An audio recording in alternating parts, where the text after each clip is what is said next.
नमस्कार. महाराष्ट्रकरांसाठी दिलासादायक बातमी समोर येते. राज्यात आर्टिफिशियल इंटेलिजन्स कृत्रिम बुद्धिमत्ता विद्यापीठाची होणार स्थापना. कृत्रिम बुद्धिमत्ता विद्यापीठासंदर्भात समिती गठीत करण्याचा आदेश. उच्च व तज्ञ शिक्षण मंत्री चंद्रकांत पाटील.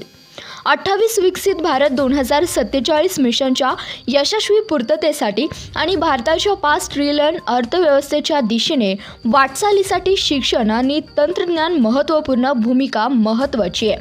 त्यामुळे महाराष्ट्रात कृत्रिम बुद्धिमत्ता विद्यापीठ लवकरच स्थापन करण्यात येणार आहे.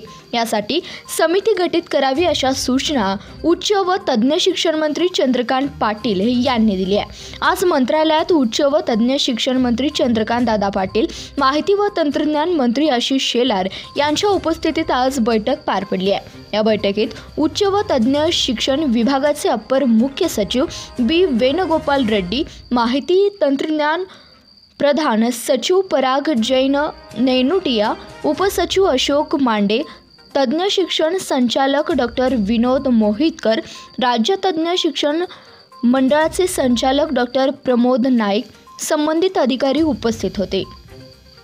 मंत्री चंद्रकांत दादा पाटील म्हणाले, कृत्रिम बुद्धिमत्ता विद्यापीठ स्थापन करण्यासाठी समिती गठीत करावी अशा सूचना बैठकीत देण्यात आल्या.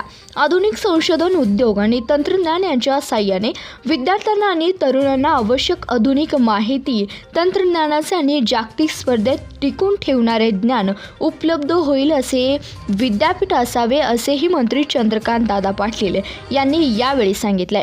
मंत्री आशिष शेलार म्हणाले, आर्टिफिशियल इंटेलिजन्स हे तंत्रज्ञान भविष्याच्या दृष्टीने फार महत्त्वाचे आहे. AI किंवा संबंधित क्षेत्रावर प्रभुत्व मिळवण्यासाठी मोठ्या आणि फायदेशीर रोजगाराच्या संधी मिळू शकतात. याच पार्श्वभूमीवर देशात पहिल्या AI विद्यापीठाची स्थापना होईल. याला अधिक गती देण्यासाठी एक विशेष कृती दल टास्क फोर्स स्थापन करण्यात आला आहे. यामध्ये उच्च व तज्ञ शिक्षण विभागाचे अप्पर मुख्य सचिव बी वेणुगोपाल रेड्डी, माहिती तंत्रज्ञान प्रधान सचिव पराग जैन नेनुटिया, तज्ञ शिक्षण संचालक डॉक्टर विनोद मोहितकर, उच्च शिक्षण संचालक शैलेश देवळानकर, राज्य तज्ञ शिक्षण मंडळाचे संचालक डॉक्टर प्रमोद नाईक, परेश पांगे यांचा समावेश आहे. धन्यवाद. पाहत रहा CBS न्यूज मराठी.